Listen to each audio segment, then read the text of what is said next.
Boa noite, pessoal. Conforme vocês sabem, a gente teve uma interrupção das aulas, né? Infelizmente, já aproximadamente 2 meses aí que a gente não se encontra, né? Para poder prosseguir com o nosso trabalho. E como alternativa, a gente se propôs a fazer algumas aulas à distância, né? Vamos usar ferramentas como WhatsApp, Facebook e o que mais possa parecer útil, né, durante esse período. E eu espero que, apesar dessa dificuldade, né, vocês consigam continuar aprendendo, né? Espero também que esse período de isolamento social acabe o mais rápido possível, né, para que todos nós possamos voltar para a escola em segurança e podemos dar continuidade ao trabalho. Eu vou fazer uma aulinha um pouquinho diferente do que vocês estão acostumados, tá? Porque a gente não tem o recurso do quadro, da sala de aula. Então, vocês vão continuar ouvindo a minha voz, só que ao invés de verem a minha imagem, vocês vão ver aqui alguns slides, né, com os assuntos que a gente vai trabalhar. Todos os assuntos que a gente trabalhar aqui, vocês vão ter um material auxiliar, em PDF, né, ou em formato de foto, né, JPEG, e vocês escolhem qual vocês querem baixar para poder usar, para poder abrir, né? E espero que vocês utilizem esse material para estudar, né? Se possível, assistam a aula mais de uma vez e esse material vai ser usado, né, quando as aulas retornarem. Quando você começa a estudar alguma coisa, pessoal, uma das primeiras coisas que é interessante que você trabalhe é o conceito, né, para que você tenha uma ideia inicial que te ajude a entender o resto. Qual seria então o conceito de educação física? Um dos conceitos mais aceitos é que a educação física é a área de conhecimento que estuda o ser humano em movimento. Então você tem várias áreas de conhecimento, o conhecimento é muito amplo, é só você entrar numa biblioteca para você ter ideia da amplitude de conhecimento que a espécie humana já produziu. Então, como é impossível um indivíduo só dominar todo esse conhecimento, não dá para um indivíduo só ser pedreiro, professor, engenheiro, mecânico, né, arquiteto, veterinário, como é impossível um indivíduo dominar todo esse conhecimento, o conhecimento geralmente é dividido em áreas. A educação física é uma das áreas de conhecimento que estuda o ser humano em movimento. E, obviamente, todos os aspectos do movimento, né? O movimento é um ato complexo, que envolve mecanismos fisiológicos, anatômicos, sociais, psicológicos, e a união, né, e a cooperação entre todos esses aspectos gera esse fenômeno complexo que a gente conhece como movimento. Obviamente, toda área de conhecimento tem algum objetivo. Você, por exemplo, estuda português para que você possa se comunicar melhor, para que você possa ler melhor, escrever melhor, enfim, e também entender melhor aquilo que é dito ou aquilo que é escrito por outras pessoas. Obviamente, a educação física também tem um objetivo, tem vários objetivos, mas entre os principais a gente pode citar, né, trazer saúde e qualidade de vida através dos exercícios. Mas vamos então trabalhar legal esses conceitos. Qual seria a diferença entre saúde e qualidade de vida? Saúde é você estar bem. Bem como? Fisicamente, mentalmente e socialmente ao mesmo tempo.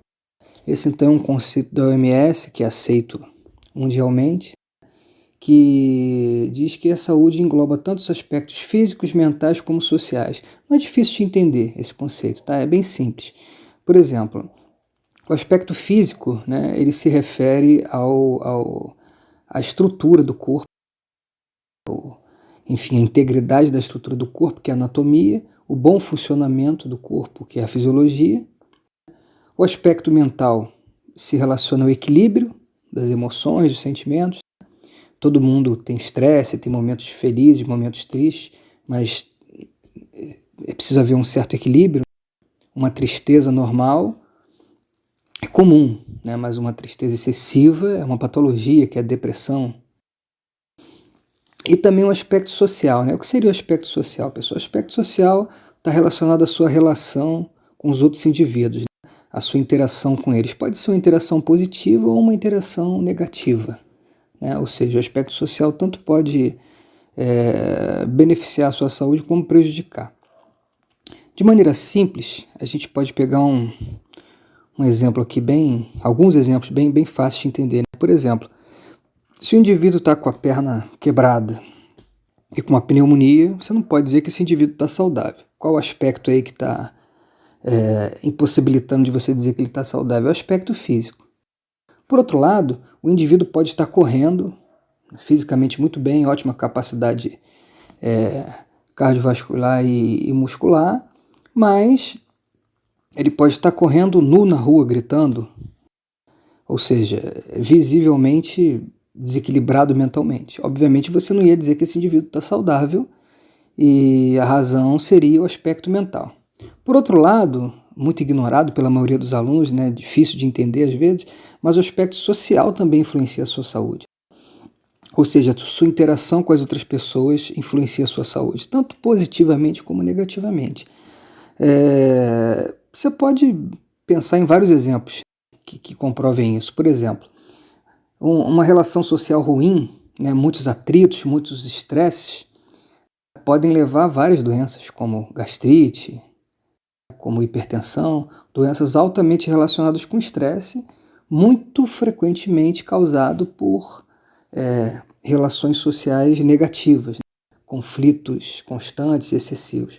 Por outro lado, uma boa interação social pode te trazer benefícios. Às vezes você está doente, você está se sentindo mal, você está sentindo alguma dor, mas conversando com um amigo, com um parente, com alguém próximo, aquilo ali pode acabar te ajudando a passar por aquele momento de maneira mais fácil, né, mais rápida. Acho que um bom exemplo disso é o importante trabalho dos psicólogos. O psicólogo geralmente não trabalha com abordagem farmacológica, né? Ele não te prescreve medicamentos. Mas aquele papo, aquela conversa, aquela orientação costuma ajudar muito os pacientes, que muitas vezes não precisam ali chegar a se consultar com um psiquiatra, que aí sim, né, iria usar medicamentos. Então, para vocês verem como é que essa interação social, essa conversa, essa convivência, tanto pode prejudicar como favorecer a saúde. É bom também a gente diferenciar a saúde de qualidade de vida, tá? Você diz que você tem saúde quando você está bem. E você diz que você tem qualidade de vida quando você está ótimo. E quando é que você está ótimo? Você está ótimo quando você consegue realizar todas as atividades do dia a dia com disposição e ânimo, ou facilidade de disposição, você pode escolher. A disposição é uma coisa física. Tenho disposição para correr de Caxias até a Penha. E o ânimo é uma coisa mental, ou seja, eu quero correr de Caxias até a Penha, eu estou afim de correr de Caxias até a Penha. Você pode ter uma coisa e não ter a outra.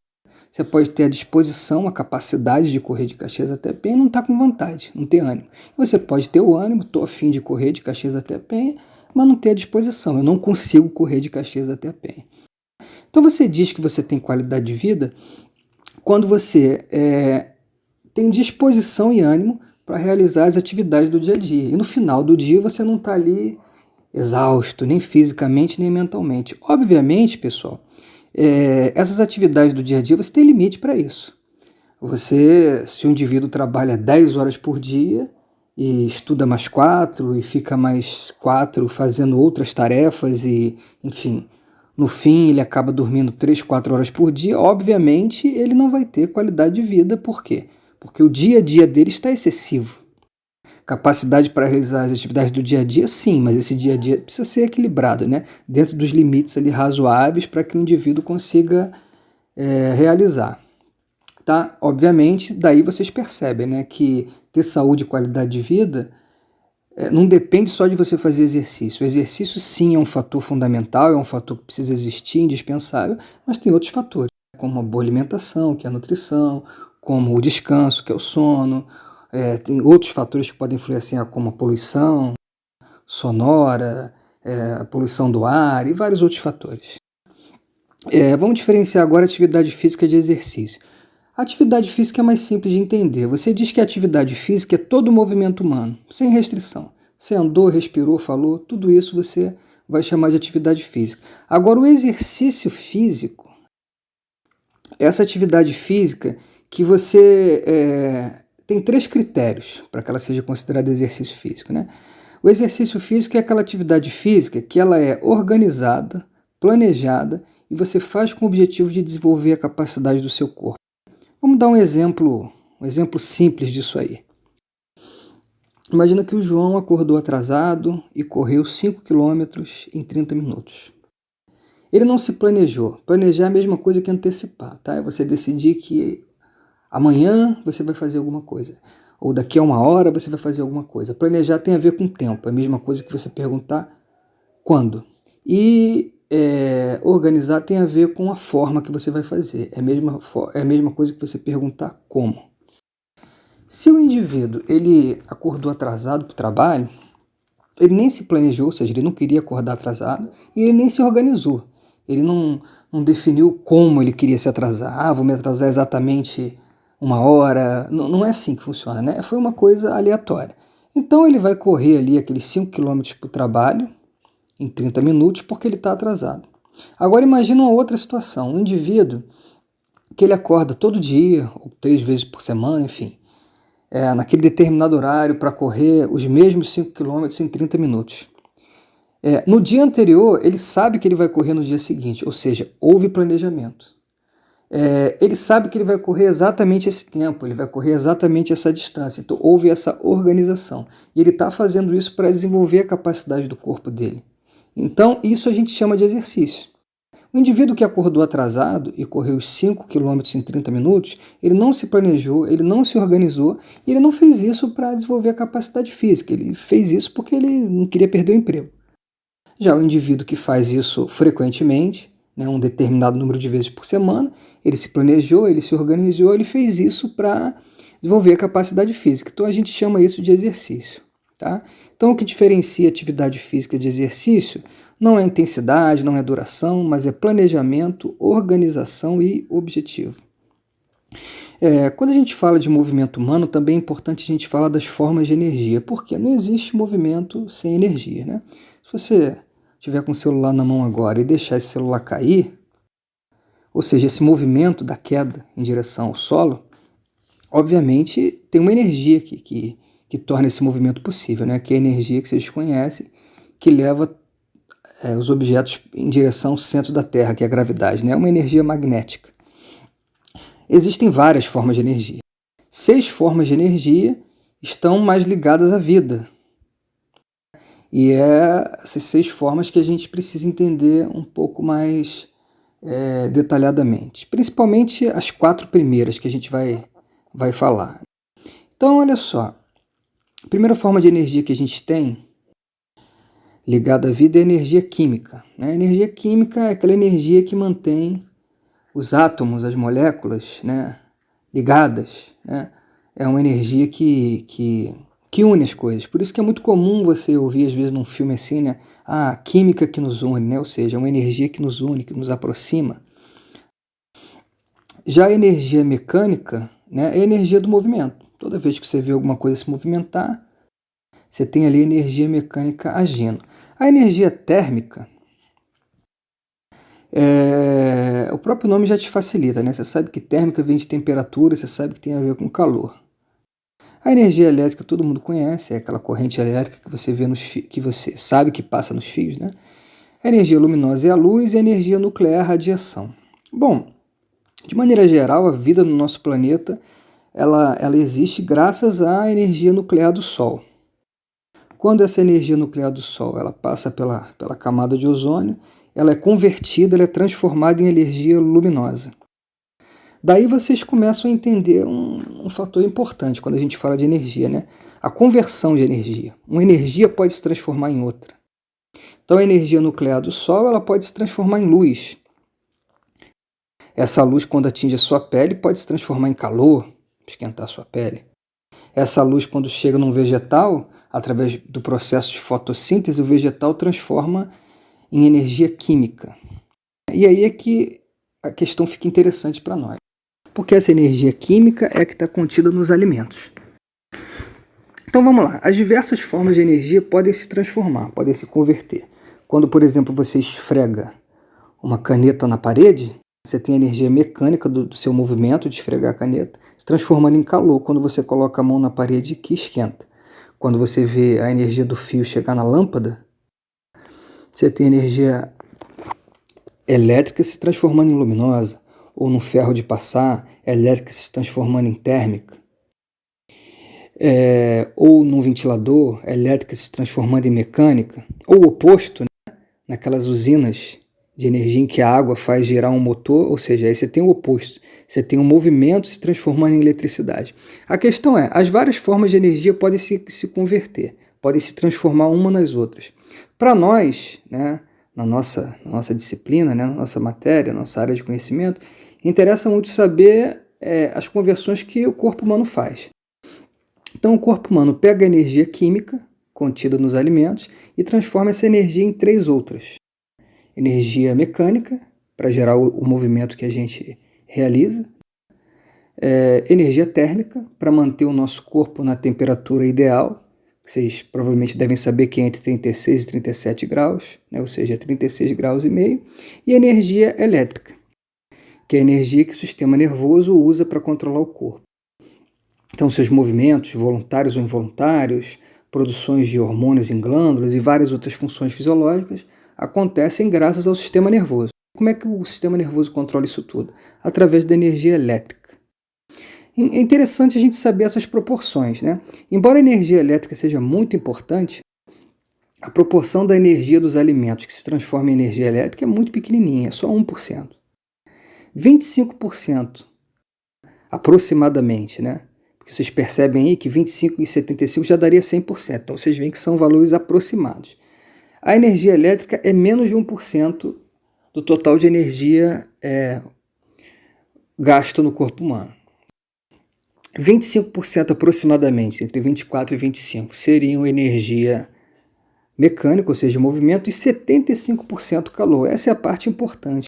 75% da energia que a gente obtém dos alimentos vai se transformar em calor, significa que o nosso corpo produz principalmente calor. Você consegue perceber isso quando você analisa, por exemplo, que o indivíduo deitado, dormindo, os únicos movimentos que ele está fazendo ali são os movimentos de respiração, os movimentos cardíacos e alguns movimentos ali dos órgãos internos, que nem se comparam com uma corrida, com uma luta, com uma dança, com uma atividade física vigorosa. Mas mesmo esses movimentos mais simples, né, já são capazes de manter a temperatura corporal a 36 graus e meio.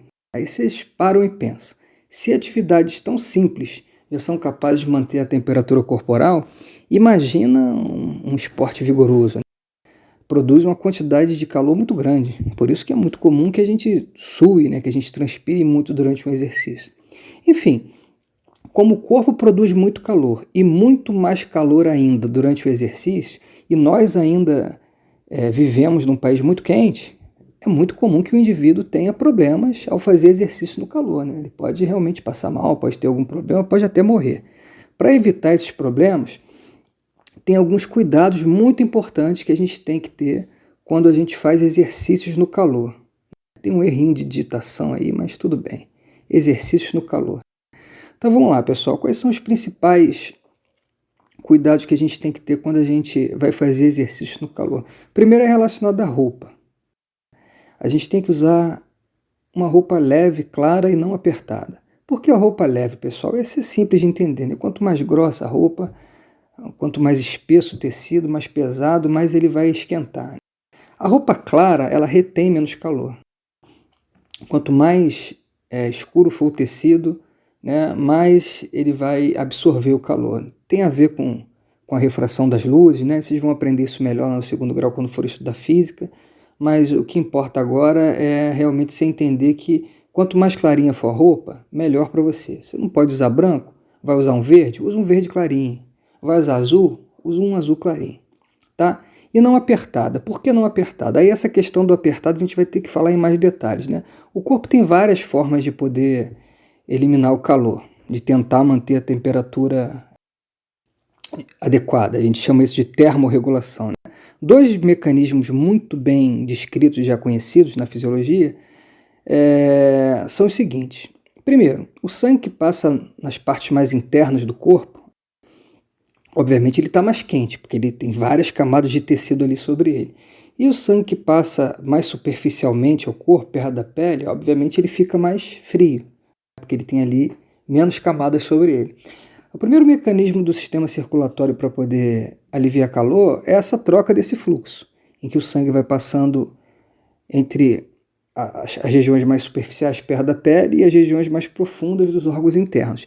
Isso vai fazendo com que o calor seja movido ali do centro do corpo para a superfície do corpo, onde ele pode ser dissipado.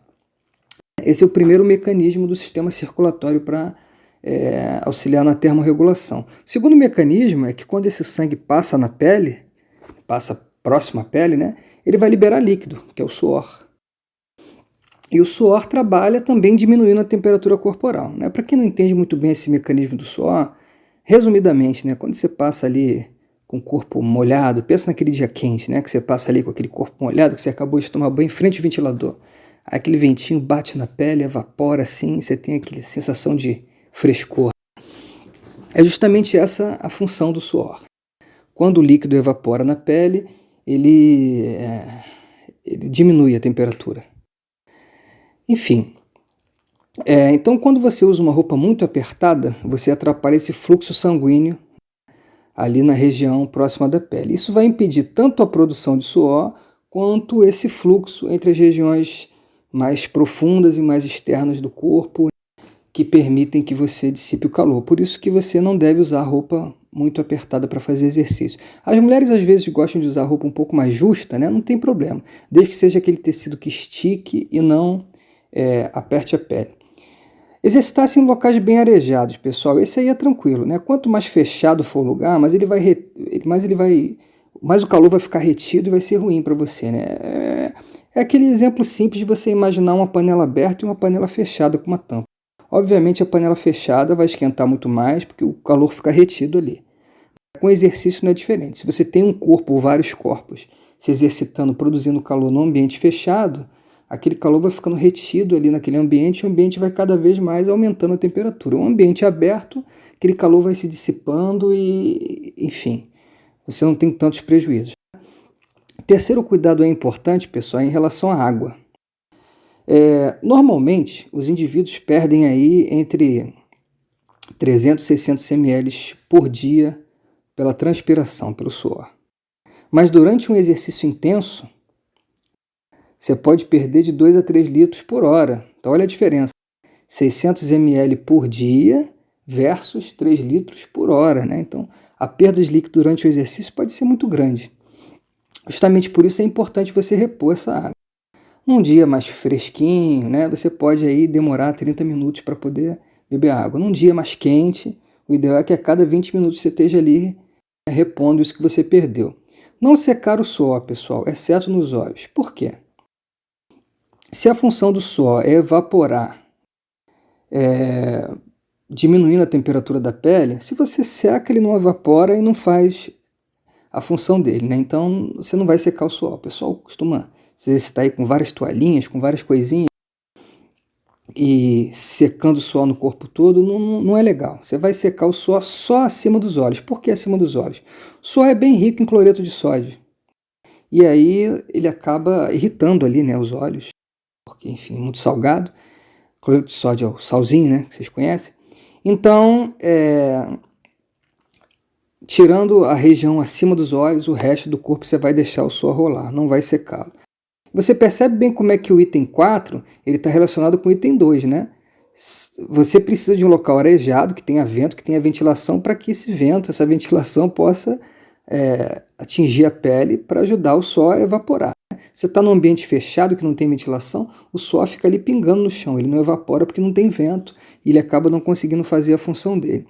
O quinto já é bem conhecido, né, pessoal? Vocês sabem que tem um determinado horário do dia em que o sol está muito quente, então você vai evitar se expor ao sol, né, nesse horário. Então o ideal é que você faça exercício ou antes das 9 da manhã ou depois das 17 horas, ou seja, das 5 da tarde. Por quê? Nesse período, entre 9 e 5, o sol está muito forte. Então é bom que você evite esse horário, porque você pode desenvolver vários problemas, não só a hipertermia de passar mal pelo calor, como também câncer de pele, vários outros problemas.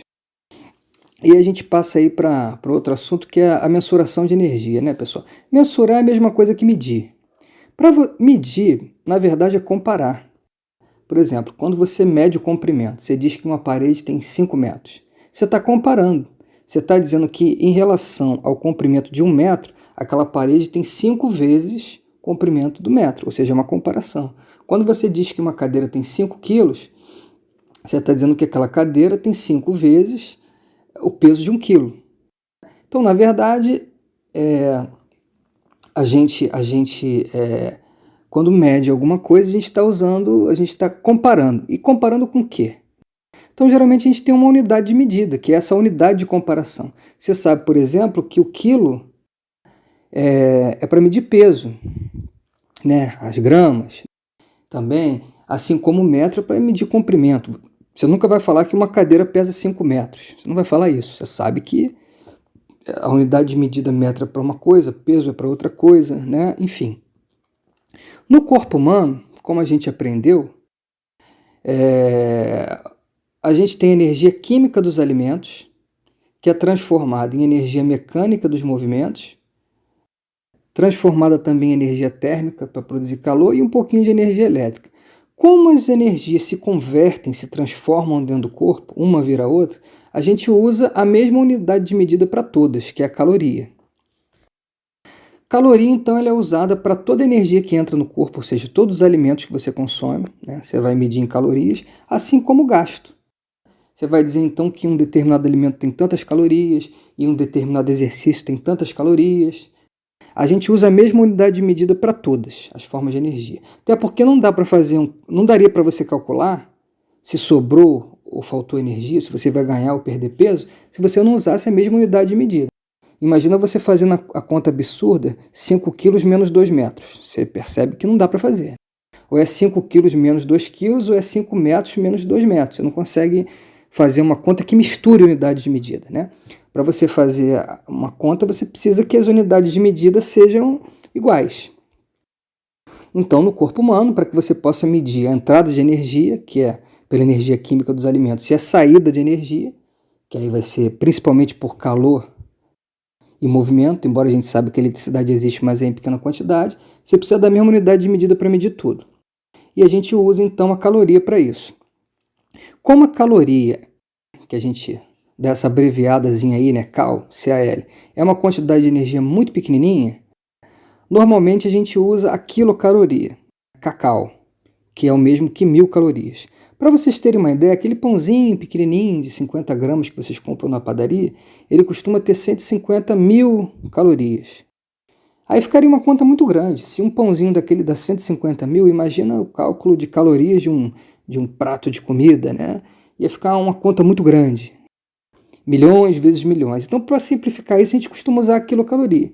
Então, o pãozinho tem de 100 a 150 quilocalorias, né?